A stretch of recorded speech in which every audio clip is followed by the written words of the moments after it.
their lives brutally cut short in a horrific car crash. Saskia was 10 at the time, old enough to be grief-stricken, but not old enough to deal with the trauma of so much loss. It was weeks before she could let her father leave the house without becoming hysterical with terror that he wouldn't return.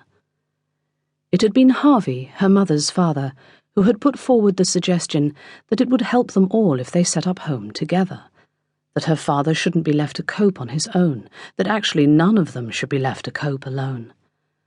Within 8 months, they had pooled their resources and moved here.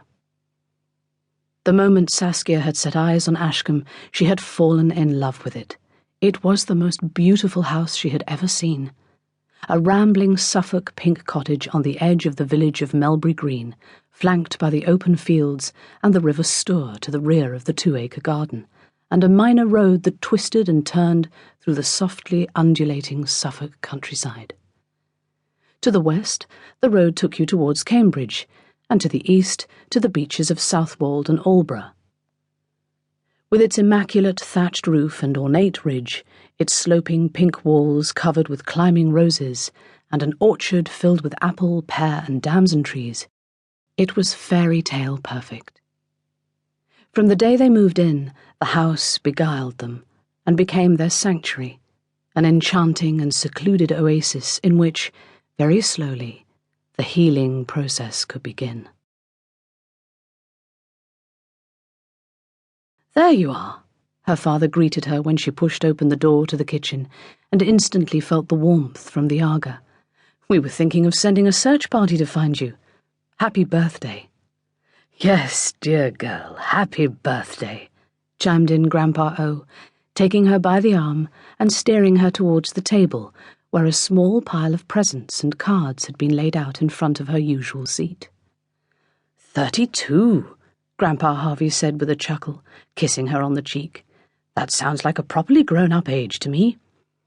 "It sounds worryingly ancient to me," Saskia said with a grimace. "What nonsense!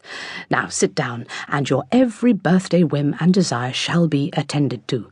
What can I make you for breakfast?" "You know, I think I'll risk some scrambled eggs this morning." "Good choice, even if I say so myself. Would that be with toast, maybe with a rasher or two of bacon on the side?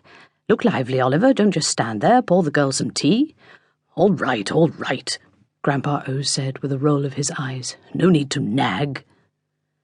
Saskia smiled fondly at the pair of them as they flapped and bustled and bickered around her in their pyjamas and dressing gowns, in what she called their Laurel and Hardy routine.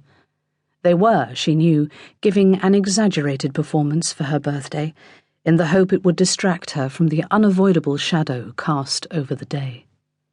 Despite their own loss, their wives, and a daughter, they had always tried their best to make sure her birthday wasn't lost in the sadness of their collective grief.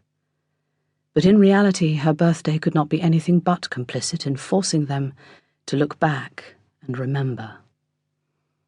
However, for Saskia, the passing of another year was a reminder that the future was more of a concern to her than the past.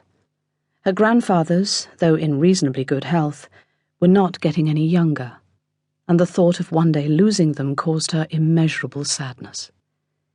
She looked at her father and could see from Ralph's expression that he knew what she was thinking. He usually did.